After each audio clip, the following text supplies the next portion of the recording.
భారతీయ హిందూ వివాహాల్లో జీలకర్ర, బెల్లం పెట్టడం ఒక పవిత్రమైన సంప్రదాయం. ఇది కేవలం ఆచారం మాత్రమే కాదు, దాని వెనుక గొప్ప అర్థం, భావం దాగి ఉంటుంది. జీలకర్ర, బెల్లం కలిపిన తర్వాత వాటిని వేరు చేయడం అసాధ్యం. అలాగే వధూవరులు కూడా కలిసి మెలసి ఉండాలని అర్థం. జీవితంలో బెల్లం లాంటి మధురమైన క్షణాలను, జీలకర్ర లాంటి కష్టాలను ఇద్దరూ కలిసి పంచుకోవాలనే సంకల్పాన్ని ఇది తెలుపుతుంది. జీలకర్ర బెల్లం పెట్టాక వధూవరులు ఒకరినొకరు చూసుకోవాలట. ఇలా చేయడం వల్ల వారి మధ్య ప్రేమ పెరుగుతుందట.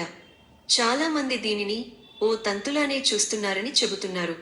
వివాహ ప్రక్రియల్లో జీలకర్ర బెల్లం, ఏడడుగులు, తలంబ్రాలు ఇలా ఎన్నో కార్యక్రమాలు ఉంటాయి. వీటి వల్ల ఎంతో మేలు జరుగుతుందని పండితులు చెబుతారు.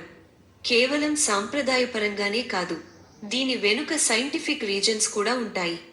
ఇలాంటి మరెన్నో విషయాలు తెలుసుకోవడానికి మా ఛానల్ని సబ్స్క్రైబ్ చేసుకోండి.